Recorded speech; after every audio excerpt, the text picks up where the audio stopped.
Muito boa tarde a todos vocês, sejam todos muito bem-vindos ao nosso programa Cidades em Debate aqui na TV Unisantos, canal 40.1 no aberto, também no canal 12 da NET, que agora é Claro TV, e também no nosso site tvunisantos.com.br, né? Quero mandar um abraço a todo esse povo aí que nos assiste, o pessoal de Santos, São Vicente, Cubatão, Praia Grande, Guarujá, Mongaguá, Itanhaém, Peruíbe, o pessoal de Bertioga, obrigado pelo carinho a todos vocês, sejam todos muito bem-vindos. Bom, vamos começar aqui a nossa programação, já vamos estar apresentando aqui a nossa mesa, né? A nossa mesa de debates hoje, com os nossos convidados e também os assuntos que nós vamos estar debatendo, né? Aqui no programa Cidades em Debate. E nesse momento, a gente já traz aqui as comemorações, né? Porque hoje é sexta-feira, hoje dia 11, ou melhor, dia 12 de novembro, Dia Nacional do Diretor de Escola. Hoje é o Dia da Indústria Automobilística e Dia Mundial do Hip Hop. Bom, tem aqui o boletim também da Covid na cidade de Santos. O número de internados na rede de saúde de Santos se manteve com 56 pessoas. Houve diminuição no número de internados nos leitos de unidade de terapia intensiva, nas UTIs voltados para os casos mais graves, de 36 para 32 pessoas, uma queda de 11%. A ocupação, taxa geral de ocupação dos 218 leitos de Covid-19 disponíveis está em 26%. Entre os 119 leitos de UTI, a ocupação é de 27%. Na rede SUS, a ocupação também é de 27% e na rede privada é de 26%. E a gente sempre lembra aí do site, né? santos.sp.gov.br/saúde/dados coronavírus, onde tem informações em tempo real para você ficar por dentro do que ainda acontece em questão da Covid. A gente vê que está diminuindo os casos, tá? Em vez de quando dá uma aumentadinha, mas na maior parte dos dias vem diminuindo e a gente torce para que acabe logo isso tudo aí, né? Bom, vamos trazer aqui os nossos convidados de hoje, de volta com a gente, depois de 2 dias, né, de ausência, o nosso querido doutor Maurício Baltazar de Lima, ele que é advogado, comentarista. Doutor Maurício, boa tarde, sexta-feira, seja bem-vindo. Boa tarde, Santiago. No meu caso, uma sexta-feira com cara de segunda, depois de 2 faltas, né? Justificadas, aliás. Eu me sinto honrado de mais uma vez estar presente. Agradeço mais uma vez essa possibilidade. Desejo uma boa tarde a todos os ouvintes, internautas dessa imensa audiência. Também cumprimento aqui os meus pares da mesa. Espero que o programa seja sensacional, consigamos debater em alto nível, informar e entreter toda a nossa população, toda a nossa região. Santiago, muito obrigado e uma boa tarde. Tá certo, doutor Maurício Baltazar. Conosco também o nosso querido Luiz Eduardo Colela, também advogado, sempre conosco aqui. Colela, como é que você tá? Seja bem-vindo mais uma vez, boa tarde. Oi, Santiago, ouvintes, Maurício, tudo bem com vocês? Estou ótimo, estamos aqui nessa sexta-feira, com toda a energia, vamos aí, vamos tocar adiante. Eu vi que o Colela não quis furar a pauta, não quis falar o nome dela, né? Mas está com a gente também aqui a nossa querida Michele Quintas, a vereadora. Exatamente. Michele, tudo bem com você, querida? Como é que você está? Boa tarde, seja bem-vinda. Muito bom tê-la aqui mais uma vez, Michele. Boa tarde, Santiago. Boa tarde, doutor Maurício, Colela. Tudo bem a todos que estão nos assistindo? Obrigado por ter me convidado novamente para participar do programa. É sempre uma honra a gente poder levar informação para o povo, né, para a população. Muito legal esse programa. Parabéns, viu, Santiago? Tá certo. Bom, então vamos começar aqui trazendo já a nossa pauta, né, os nossos assuntos. E um que não poderia deixar de ser falado hoje é justamente esse aqui, é do Sérgio Moro, né? O ex-juiz da Operação Lava Jato, né, o ex-ministro da Justiça e Segurança Pública, Sérgio Moro, ele se filiou nessa última quarta-feira, anteontem, ao Partido Podemos. O evento aconteceu no Centro de Convenções Ulisses Guimarães, em Brasília. Em seu discurso, o Moro abriu caminho para ser candidato à presidência da República do ano que vem. Com forte pronunciamento contra a corrupção, o ex-juiz prometeu institucionalizar a Operação Lava Jato, acabar com o fórum privilegiado e, por fim, a reeleição para cargos do Poder Executivo. No início do seu discurso, o ex-ministro citou as críticas à sua voz e afirmou que, apesar de não ser a melhor pessoa para discursar, é alguém em que o povo pode confiar.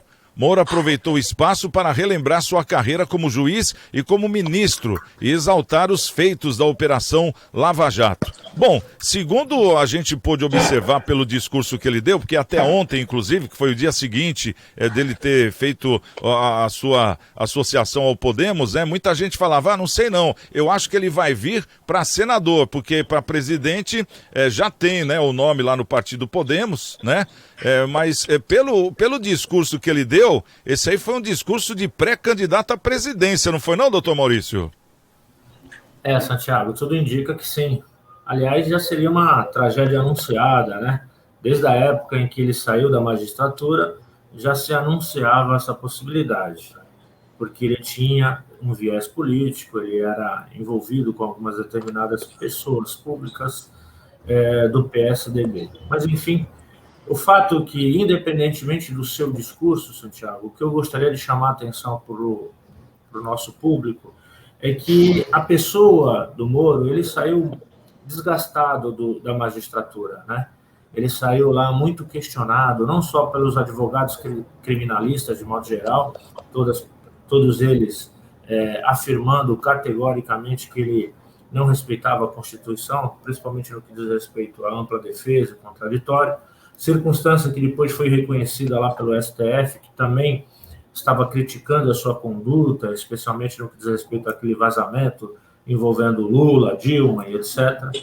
Depois, já no Ministério da Justiça, também se envolveu naquela situação com o presidente Bolsonaro, em que há uma suspeita de não interferência ou interferência no sentido negativo na investigação da tentativa de assassinato, do atentado, melhor dizendo, contra o presidente da República, no sentido de não se investigar.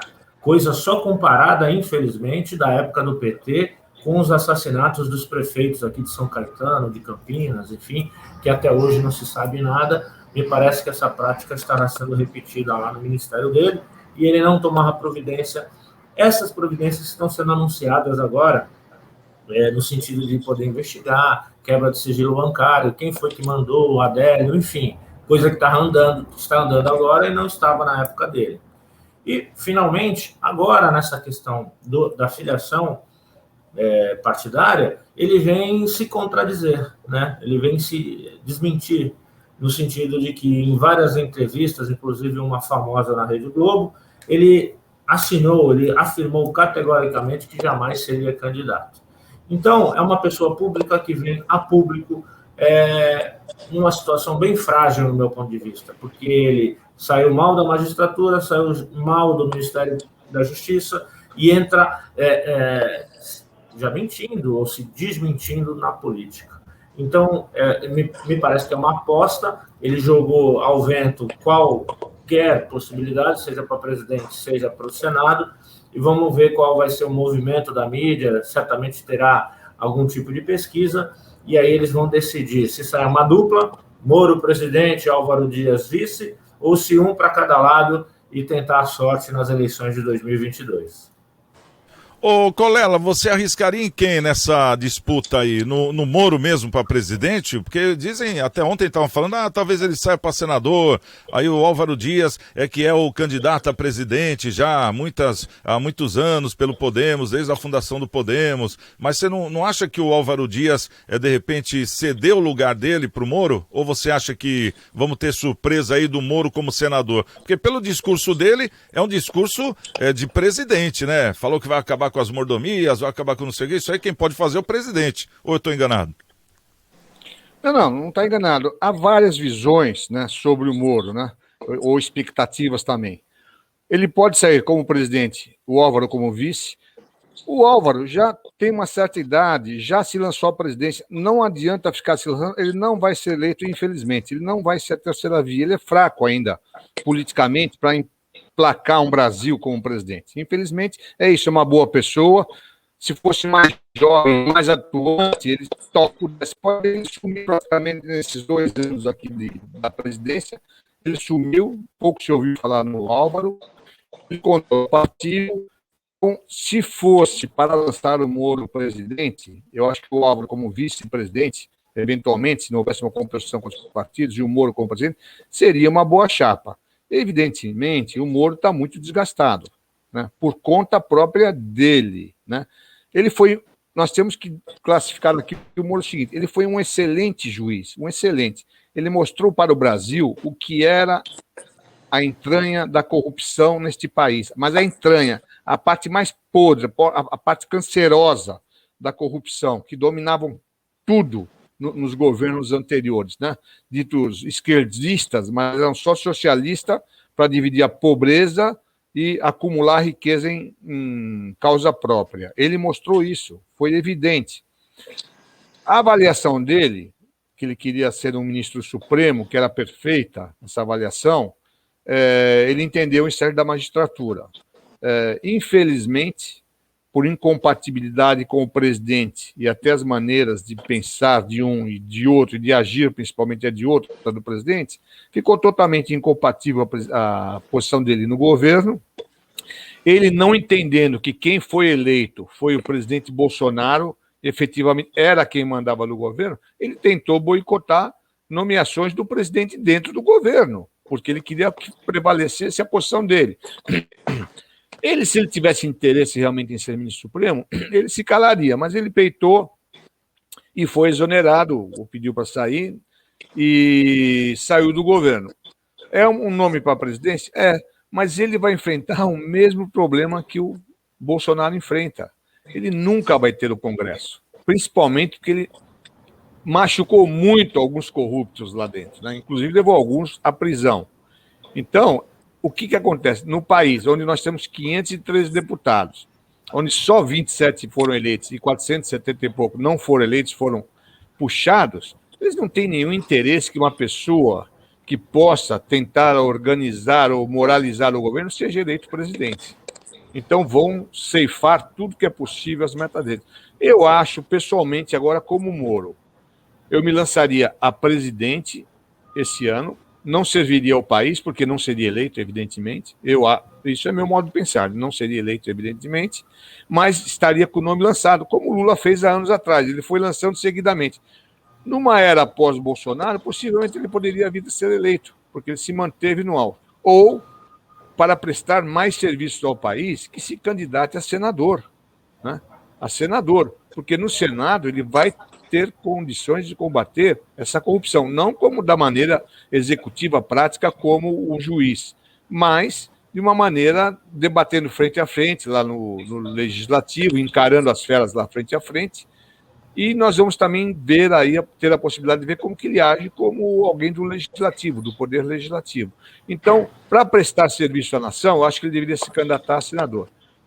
Para ser uma escada política, se ele pretende ser presidente algum dia, ele tem que ser candidato a presidente para se manter realmente no alto extrato aí da esfera política e sair candidato enfrentando os outros que virem. Agora, o povo é que vai decidir, né? Vamos aguardar. Ô Michele, você hoje como uma vereadora na vida política, você já tem uma noção muito grande, né, do que acontece nesse mundo, até por envolvimentos aí com deputados, quer dizer, acaba tendo um grupo diferenciado e seleto aí de pessoas que estão no poder. Como é que você vê aí esse nome aí, o Sérgio Moro, que é um juiz da Lava Jato, que foi praticamente caçada, né, toda a Lava Jato, né, pelo Supremo Tribunal Federal, se lançando praticamente a um pré-candidato a presidente da República. Como é que você vê? Você acha que dá certo? Eu tenho uma opinião muito parecida com a do Colela, né, pelo menos no início da fala dele, em relação ao Moro. Eu acho que o Sérgio Moro ele foi, sim, um excelente juiz para o nosso país.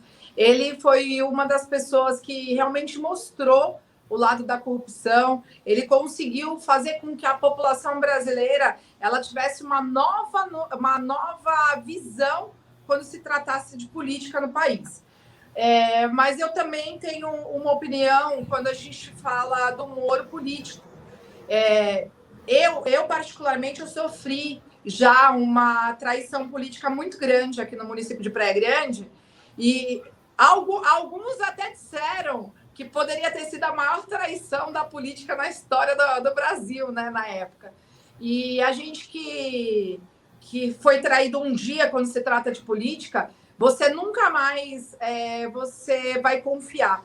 E o Moro, para mim, assim, particularmente, eu acho que tudo bem, houve suas desavenças em relação ao presidente, que a gente também, eu que voto no Bolsonaro e voto novamente, votei, votarei, né?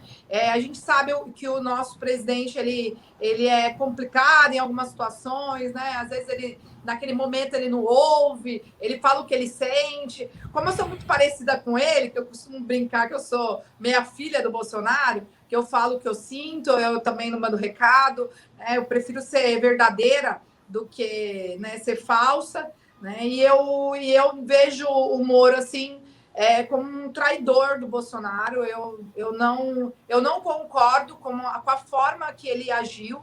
Eu acho que o Bolsonaro ele estendeu as mãos para o Moro, né, na época, e mesmo que se algumas situações não fosse em acordo, mas a forma com que ele conduziu, que ele tentou prejudicar o presidente, ele não prejudicou o presidente, ele prejudicou o Brasil. Né? Tudo que ele fez com que o Bolsonaro passasse no início do mandato dele, ele prejudicou o país. O Bolsonaro ele enfrentou problema com o Moro e logo em seguida a pandemia. A gente não conseguiu ter um presidente completo ainda. A gente não conseguiu ter um governo completo desde quando ele assumiu. Então, assim, e eu na minha visão, eu acho que vai acabar ajudando o PT, né, se o Lula vir candidato, porque não que eu vejo que cidadãos que votam no PT concordam com a corrupção, não é isso, tá, gente? Mas a gente vê que quem vota no governo Lula acredita que ele é honesto, né? Eu já não acredito. Eu, particularmente, para mim, ele é ladrão, né? Então, ele não é honesto. E foi comprovado isso. Nada disso foi comprovado contra o Bolsonaro, né? Então, se você for falar em corrupção no Brasil, quando fala de Lula, a gente está falando de um homem corrupto. Então, mas ainda tem lá os seus seguidores. E aí eu vejo o Lula corrupto e seus seguidores, e eu vejo uma nação brasileira atrás de um país com menos corrupção. Aí o que vai acontecer? Algumas pessoas que não gostam do Bolsonaro por esse jeito dele de ser verdadeiro demais até dar conta, vai dividir os votos. Então se ele vira candidato a presidente, vai dividir todo mundo que não quer mais a corrupção, ela vai votar ou no Bolsonaro ou no Moro. E aí vai dividir esses votos e quem vai ficar com a maioria vai ser o Lula. Infelizmente, dessa maneira que eu vejo, eu espero de todo o meu coração que isso não aconteça. Né? Eu, como vereadora aqui do município de Praia Grande, eu fico muito preocupada em relação a isso, porque eu acho que o PT já teve a chance dele, né? Governou por mais de 30 anos, mais de 20 anos no nosso país.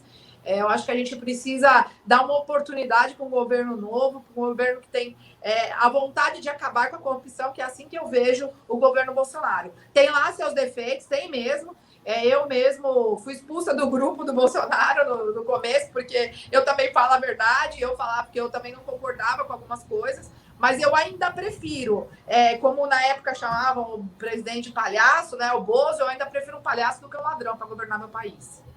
Bom, doutor Maurício, pelo que a gente está ouvindo aqui, que nem anteontem, né, quando o Moro foi agregar no Podemos, até lá na posse dele, aquela coisa toda, apareceu um senhor lá jogando moeda e chamando ele de traidor. Quer dizer, na posse já teve isso. Fora o pessoal que hostiliza também na rua, porque nós sabemos, aeroporto, ele sendo vaiado. Quer dizer, um lado a gente vê o Lula sendo vaiado, não podendo sair na rua. Outro lado a gente vê o próprio Moro saindo na rua também, não tendo essa aceitação toda, além de que parece que tem uma aceitação até maior que a do Lula. E no outro lado a gente vê o cara que fala demais, que é o presidente, o Bolsonaro. Esse aí pode comer pastel na feira, que ninguém vaia. Como é que você vê esse panorama? Porque eu tenho aqui em mãos uma pesquisa nova, que saiu ontem, inclusive, quinta-feira, e essa pesquisa nesse cenário, com os três agora, no caso Lula, Bolsonaro e Moro, vem nessa ordem. Lula com 48%, Bolsonaro com 21% e o Moro já aparece com 8%. Como é que você vê? É a terceira via, não é? Dá um panorama geral falando dos três aí, doutor Maurício. Antes de falar sobre os três, Santiago, eu gostaria de declarar que eu vejo com reserva esse tipo de pesquisa. Certamente ela foi direcionada, porque eu não consigo imaginar que uma pessoa que não pode sair à rua né, que é hostilizada, como você mesmo diz, consiga aparecer com 48% das intenções de voto.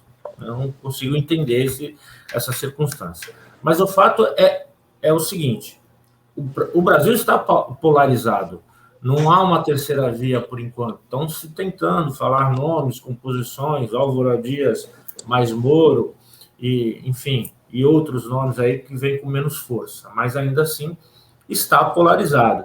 Essa circunstância acaba sugerindo, induzindo outras situações. E cada um, qualquer figura pública que vier, ele vai trazer um histórico. E aquilo que eu falei no preâmbulo do programa, né? O Moro vem com histórico pesado.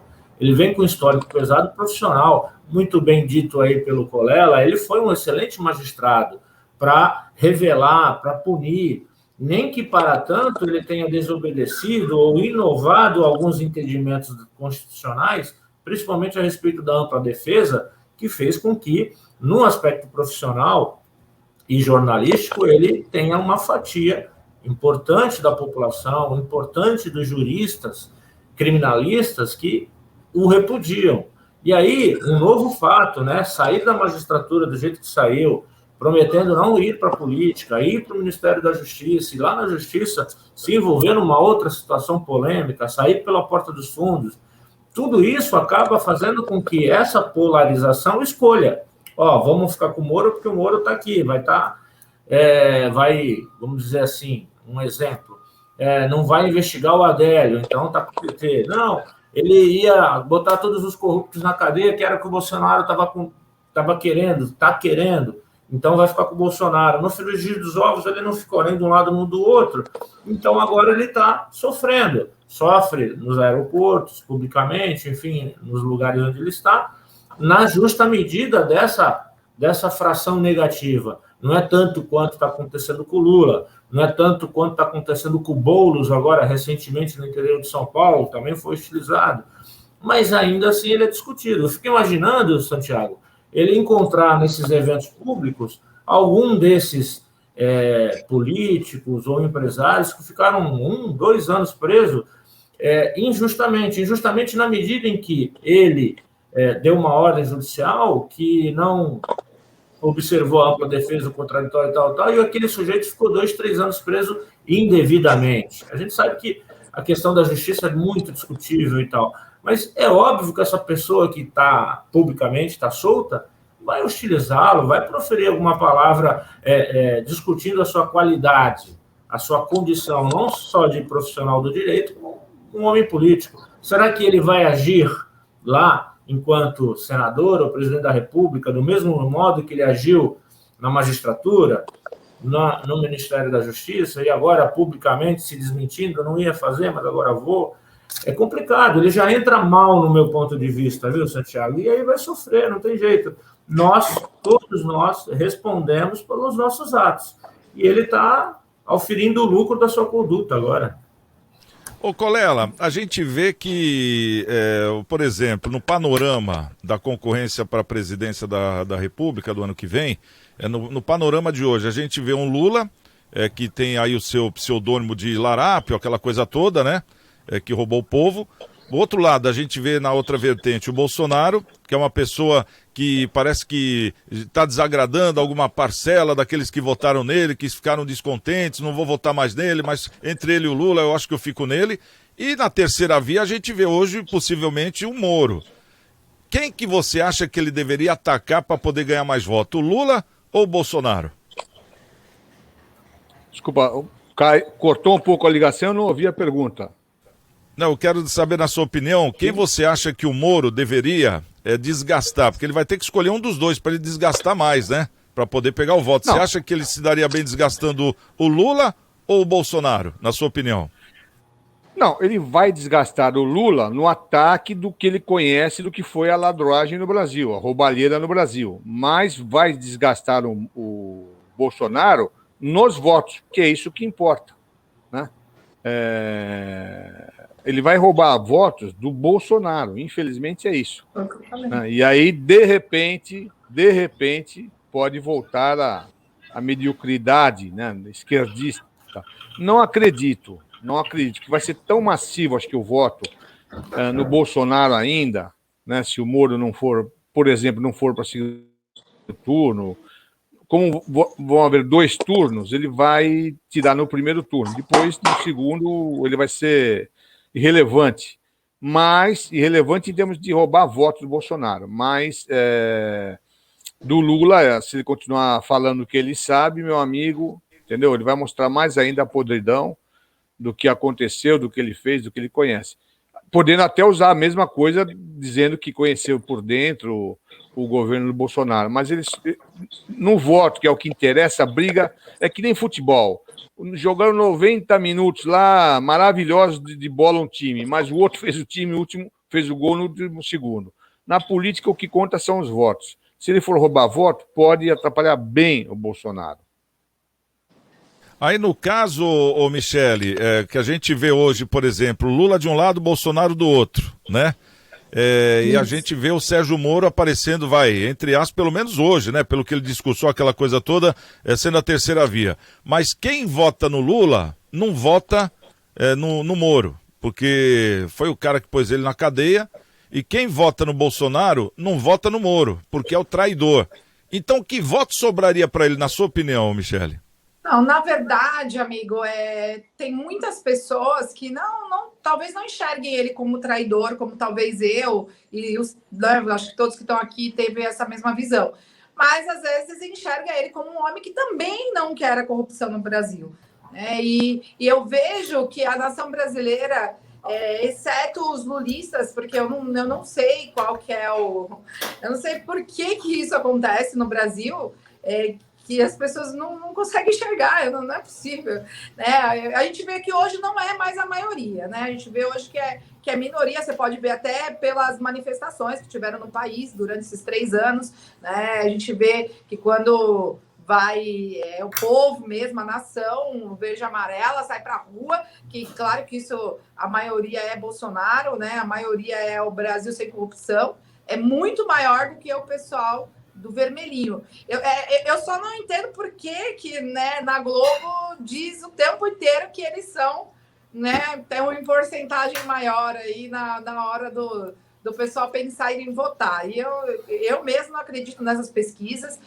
Para mim, essas pesquisas são compradas. Eu mesmo, na minha primeira candidatura, eu apareci nas pesquisas lá em cima e não fui eleita. Essa eu só apareci uma vez, e na última ainda, e bem lá embaixo, e fui eleita, e muitos que estavam na pesquisa lá mostrando, né, estavam bombando, cheio, o pessoal que tinha mais grana, né, não sei se de repente, estou dizendo nem que comprou, mas sei lá, né, a facilidade de saber onde estavam o pessoal indo votar, como é que se fala, meu Deus? Para participar da pesquisa, né? E aí eu ganhei e eles não ganharam. Então a gente é muito relativo a essa questão. Bom, falando em pesquisa, eu tenho uma causa própria, né? O doutor Maurício acompanhou, um sábado antes da eleição, eu apareci em 13º lugar na pesquisa, né, doutor? E hoje eu sou suplente, então eu acho que não deu certo a pesquisa, não. Eu sou a prova viva disso, né? Bom, deixa eu dar um toque aqui para a turma toda que está assistindo, que a gente continua com essa campanha aqui da arrecadação de alimentos, né? Da Igreja Coração de Maria.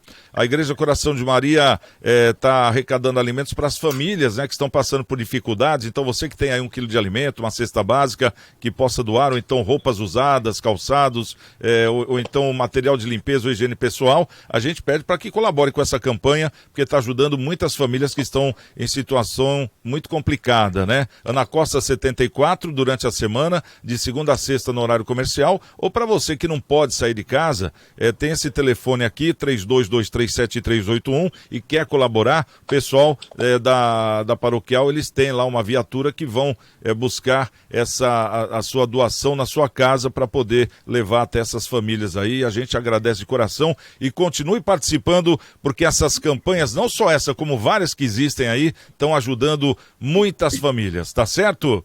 Bom, vamos trazer um outro assunto aqui pra gente debater também. Esse assunto aqui é bacana. É a biodiversidade marinha. É a poluição dos mares, né, e a preservação dos oceanos. Esses são alguns dos focos de estudo da tripulação do veleiro laboratório Tara, que é da Fundação Francesa Tara Ocean, que chega a Santos hoje, sexta-feira. A embarcação vem do Rio de Janeiro e segue viagem pelo Oceano Atlântico em uma expedição que vai durar 2 anos, atravessando cerca de 70 mil quilômetros. O roteiro inclui ainda os mares da Antártica e o litoral africano. Para celebrar a chegada do veleiro Laboratório, o prefeito Rogério Santos, de Santos, assina hoje, logo mais às 6 da tarde, a Lei da Cultura Oceânica. Amanhã, os equipamentos científicos da embarcação serão trazidos para o evento na Praça do Aquário Municipal, onde ficarão em exposição das 9 da manhã até 1 da tarde. Isso amanhã, sábado, hein? No local, inclusive, a Secretaria Municipal de Meio Ambiente, a SEMAN, programou atividades de conscientização sobre o meio ambiente marinho e brincadeiras com crianças também. Essa expedição recebeu o nome de Missão Microbioma, porque a tripulação quer entender como as mudanças climáticas e os vários tipos de poluição, como dos microplásticos, estão afetando as correntes oceânicas e a vida dos micro-organismos marinhos, como bactérias e vírus. Lembrando que esse microbioma é a base da cadeia alimentar do oceano e responde por metade do oxigênio que respiramos no planeta. É bem diferente do que dizem, né, doutor Maurício? O pessoal fala, a Amazônia é o pulmão do mundo. Na verdade, o pulmão do mundo são os mares. Como é que você vê essa iniciativa aí, doutor?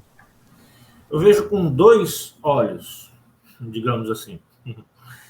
É que tem um aspecto científico, que é sempre bom, sempre positivo, o estudo e a análise científica é bem-vinda em qualquer panorama, e a questão do meio ambiente é algo que tem que estar em evidência nos dias de hoje, principalmente do efeito nefasto, do efeito nefasto que os plásticos têm imposto aos oceanos do mundo e as consequências no meio ambiente.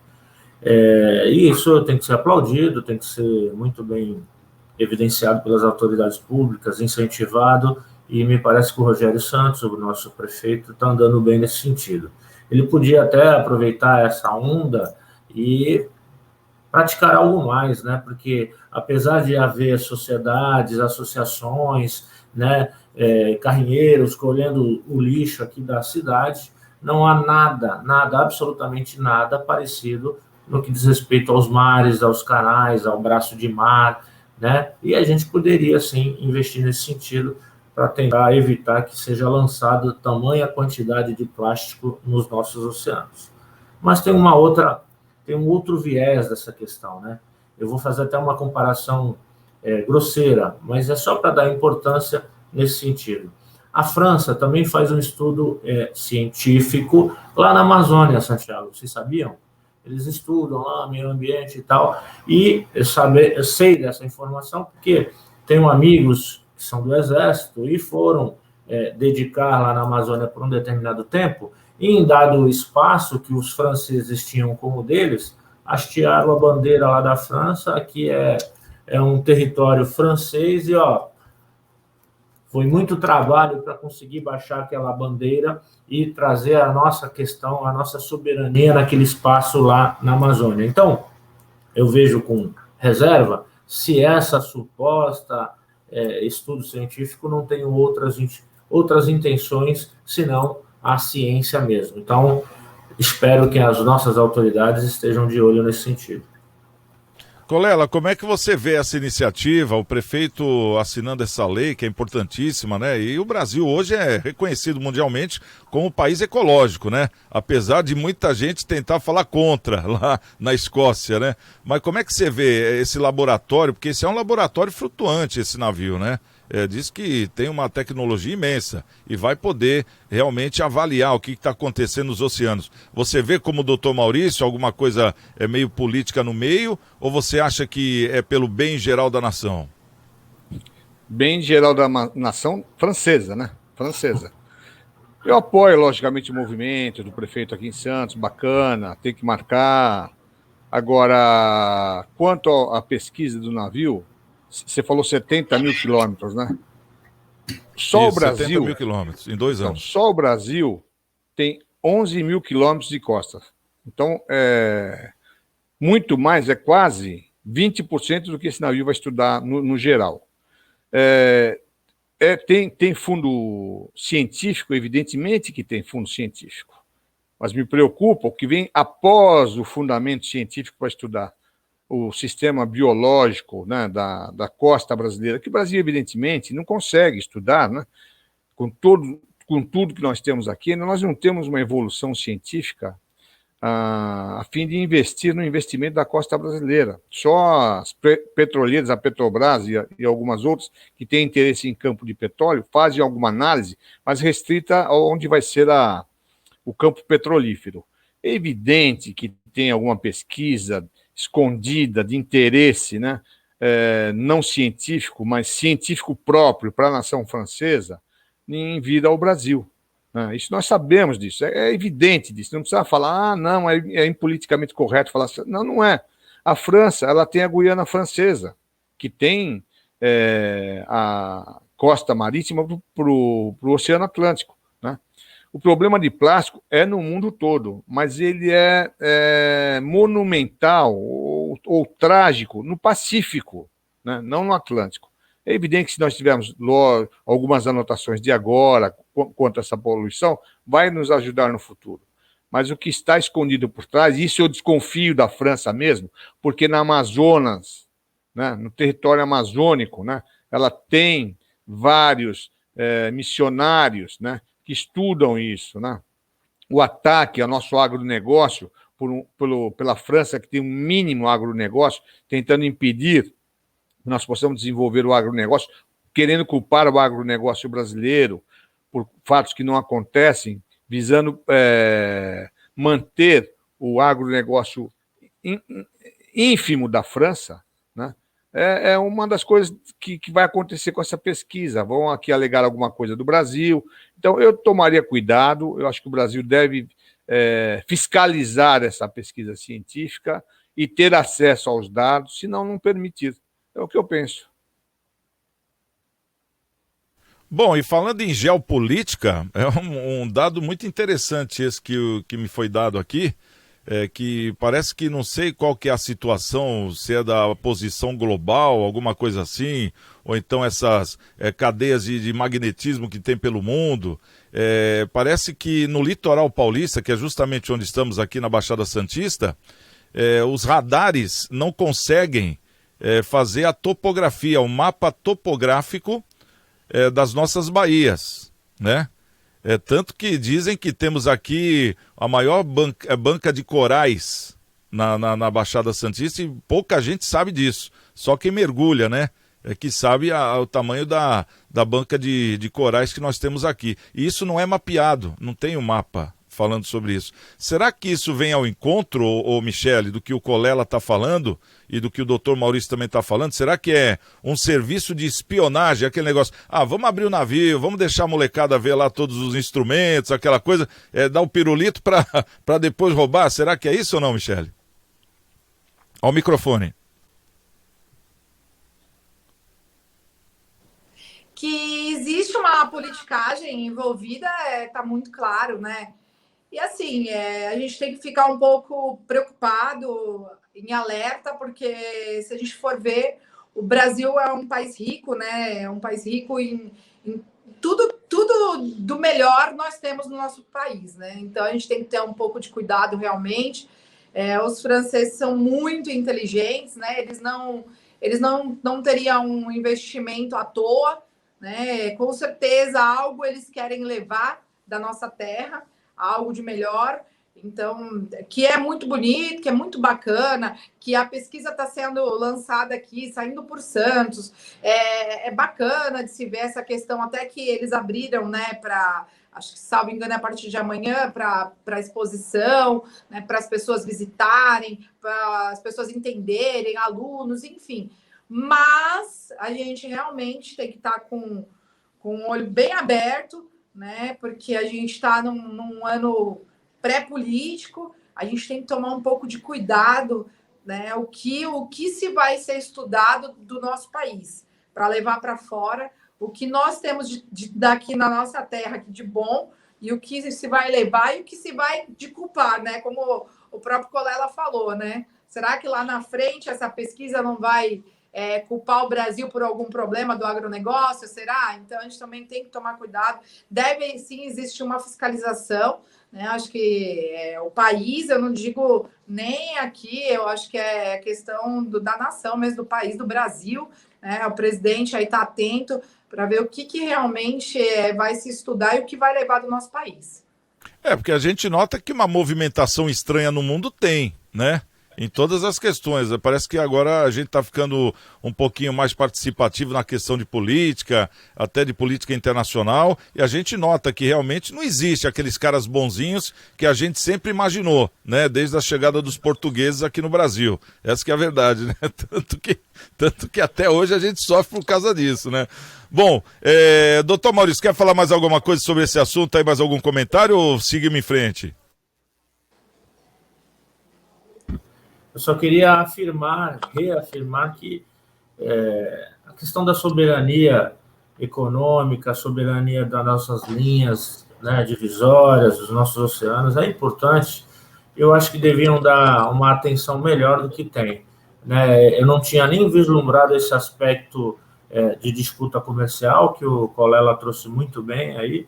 Eu estava falando de soberania enquanto país mesmo, que tem acontecido, teve um desgaste, inclusive, naquela questão da madeira, né, Amazônia, enfim.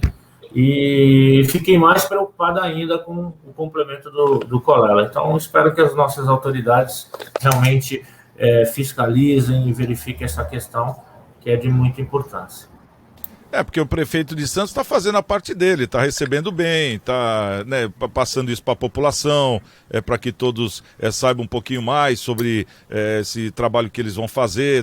Quer dizer, está fazendo a parte dele. A Prefeitura de Santos, quanto a isso, está de parabéns. Abrindo também a visitação aí para as crianças, vão pôr lá as secretarias à disposição também para eventuais dúvidas. Mas é que a gente está falando de uma outra linha, né? Porque é muito estranho um navio com um poder desse escolher a cidade de Santos, né?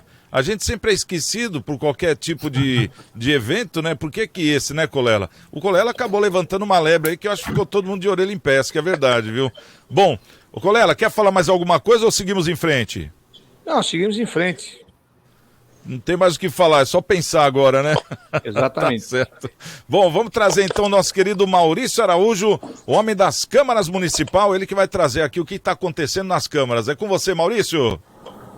Santiago Pérez, boa tarde, tudo bem? Olha lá, Santiago, de forma oficial, o Executivo encaminhou agora o projeto de lei do Orçamento 2022. E Santos vai contar com um valor de 3.867 bilhões de reais do orçamento, tá?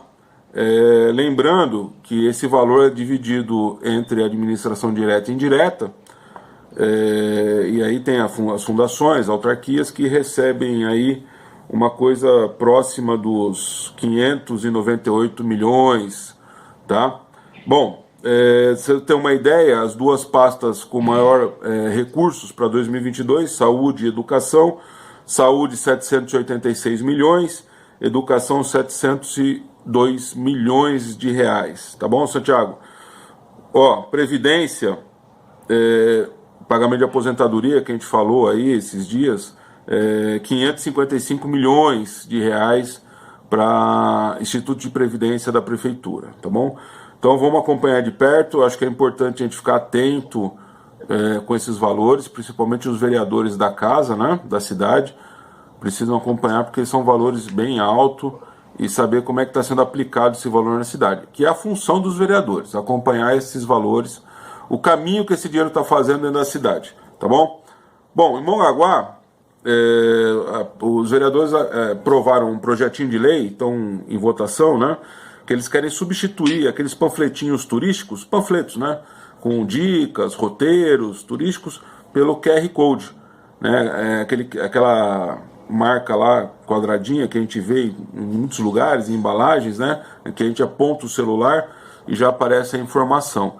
Isso é bem interessante, traz agilidade para os turistas, né? Não ficam carregando papel na mão, já o celular já pega todas as informações necessárias da cidade e gera economia para o município também, não tem que ficar imprimindo panfletinho, distribuindo, muitas vezes fica lá parado, abandonado, ninguém pega, sem utilidade, né? Então o QR Code eu acho que vai ser uma boa pro município, né? Informação turística, informações gerais do município pelo celular, tá? Bela iniciativa aí, vamos ver se melhora lá para a cidade e melhora os recursos também, tá bom? É isso aí, Santiago Pérez, um abraço! Tá aí o nosso querido Maurício Araújo trazendo o momento Câmara, né?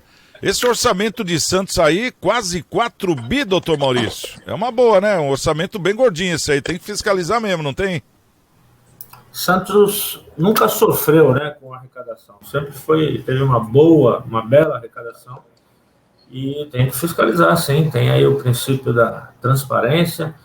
Existem vários meios aí da população investigar, inclusive as obras que estão ocorrendo no seu bairro.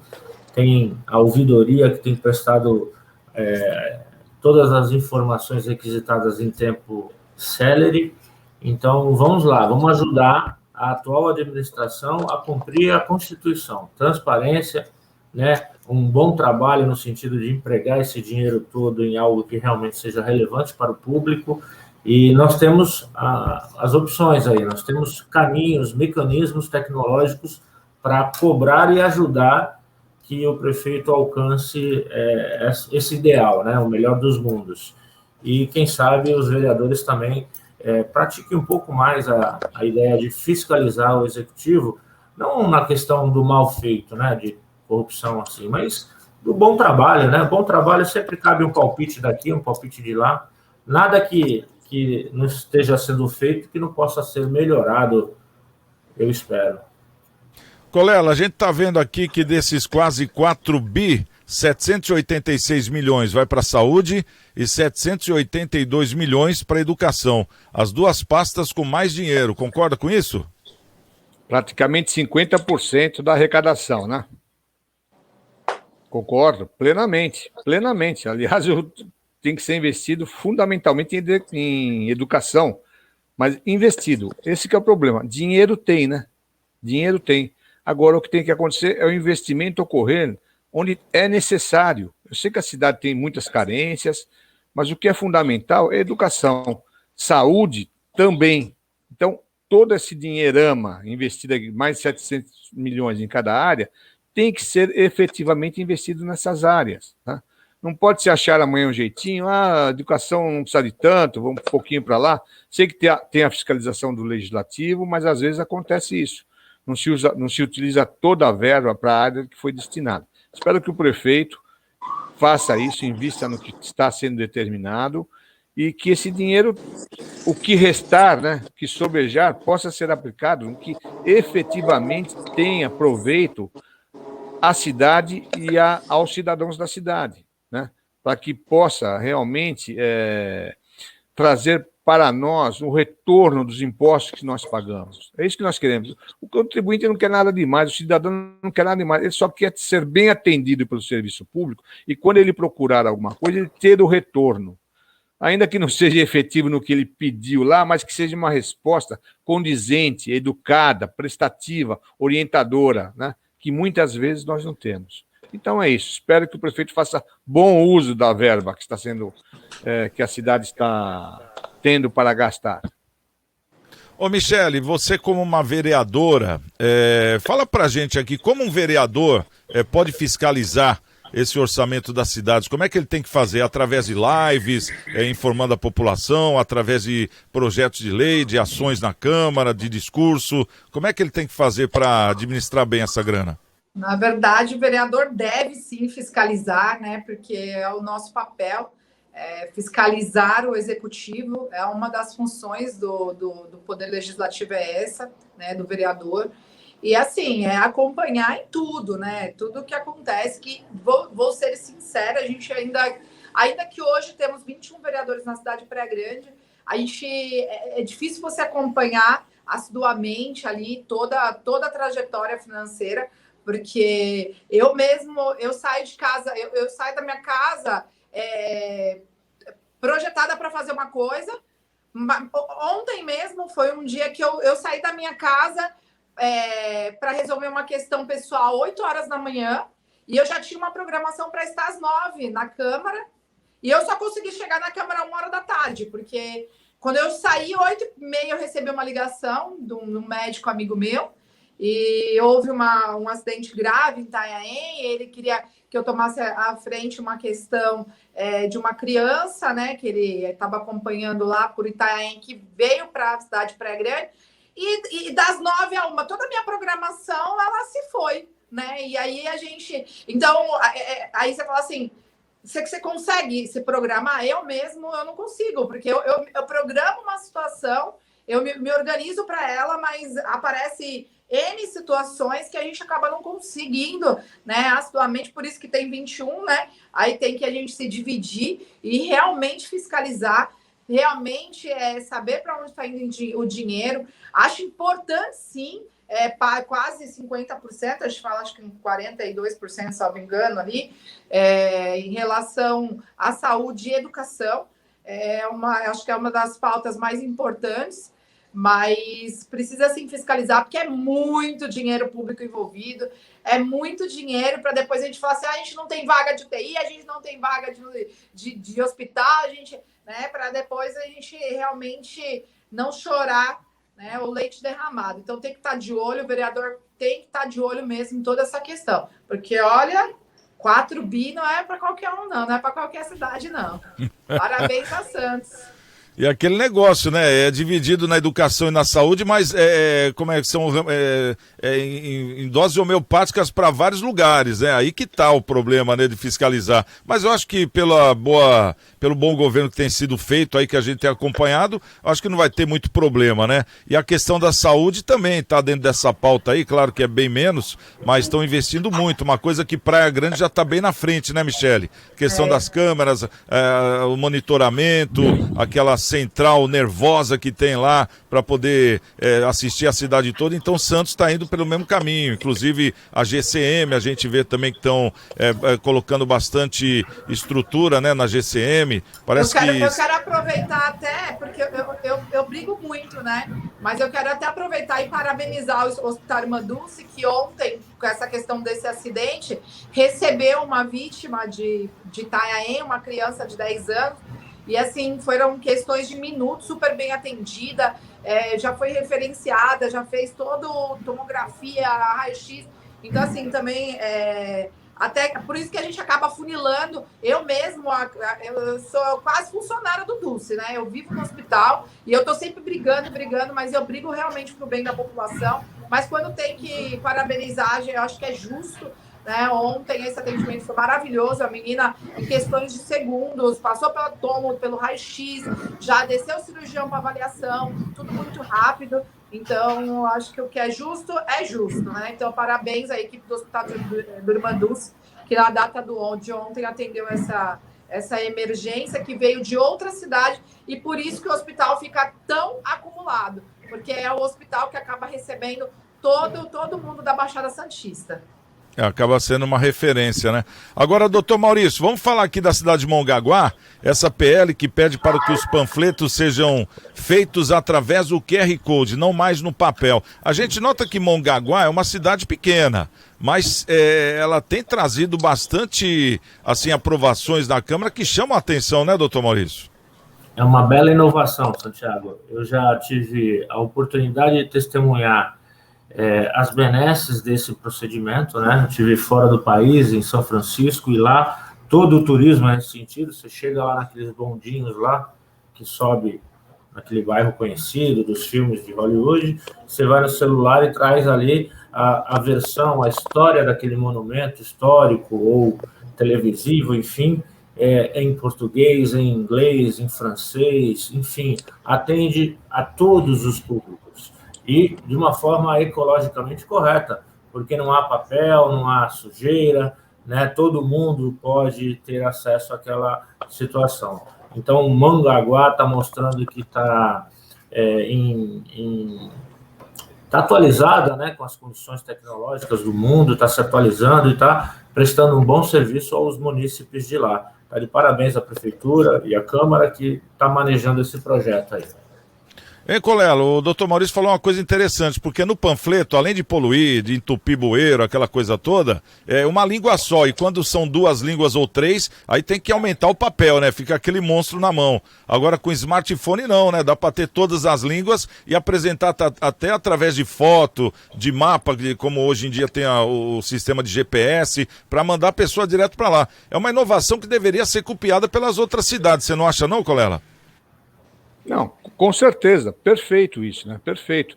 O papel só coloca lá português, alguma referência em inglês, e agora pelo QR Code você pode incluir todas as informações, fotos, é o que você falou.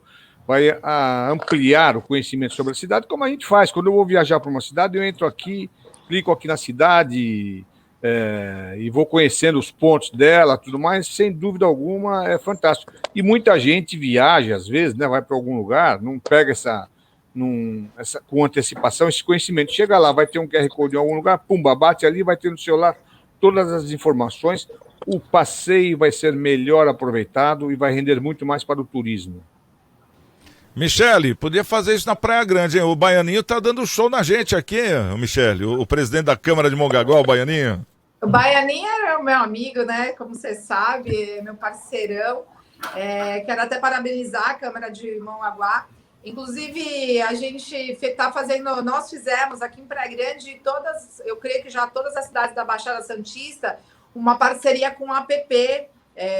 Salvo engano, o nome era Tudo no Litoral, agora vai mudar para Tudo Tem, né? Que vai ter de todas as cidades do Brasil essa questão do QR Code. Eles vão lançar em vários pontos, e aí você vai clicar o QR Code, e aí vai aparecer o turismo do Brasil inteiro, de todas as cidades que estiverem cadastradas dentro desse aplicativo.